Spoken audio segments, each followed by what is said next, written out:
बातमी आहे, महायुतीला सत्तेपर्यंत पोहोचवणाऱ्या लाडक्या बहिणीवर आता अपात्रतेची टांगती तलवार आहे. तर लाडकीचे पैसे परत घेण्याची चर्चा रंगली आहे. त्यावरून विरोधकांना सरकारला धारेवर धरलंय. नेमकं लाडकीवर अपात्रतेची टांगती तलवार काय आहे जाणून घेऊ. लाडकी बहीण झाली दोडकी.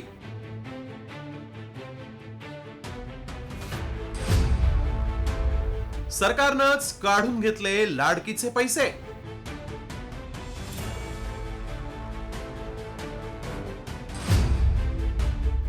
पैसे परतीचं कारण पेटलं राजकारण.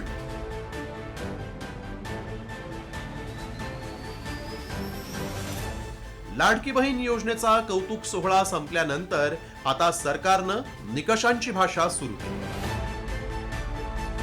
एवढंच नाही तर धुळ्याच्या लाडक्या बहिणीच्या खात्यातील 5 हप्त्यांचे 7,500 रुपये सरकारनंच काढून घेतल्याचा प्रकार समोर आलाय.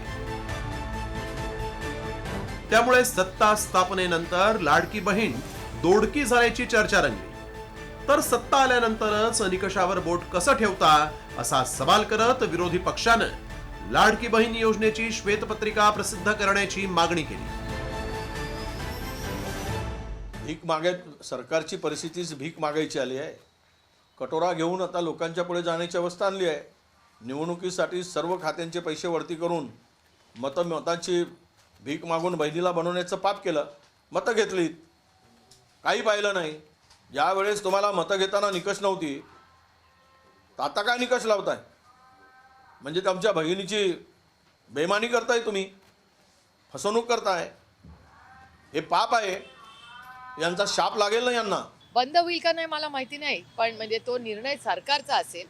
पण फिस्कल डेफिसिट म्हणजे सरकारचा होणारा खर्च, आणि अनेक वेळा इलेक्शन चालू असतानाही लोक म्हणत होते की DPTCचे पैसे वळवले जात आहेत. हे काय आहे, खरं नक्की काय आहे? आरोप प्रत्यारोप करण्यापेक्षा मला वाटतं ह्या सगळ्यावर एक व्हाईट पेपर काढून महाराष्ट्राला ह्या सरकार ज्यांना एवढं मोठं मॅन्डेट मिळालंय. सत्ता स्थापनेनंतर मुख्यमंत्री देवेंद्र फडणवीस यांनीही निकषांवर बोट ठेवलं होतं.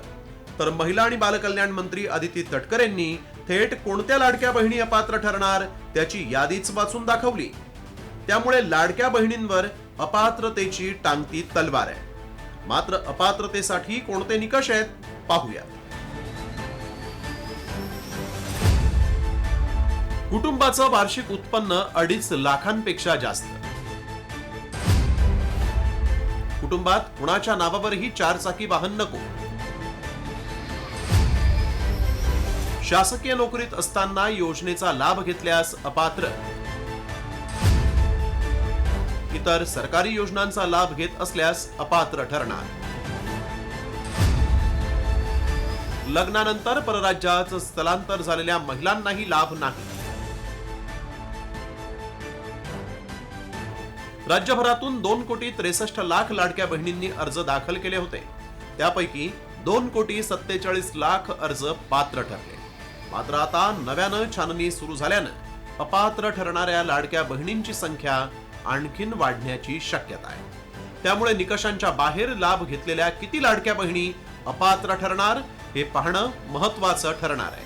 ब्युरो रिपोर्ट, साम टीव्ही न्यूज.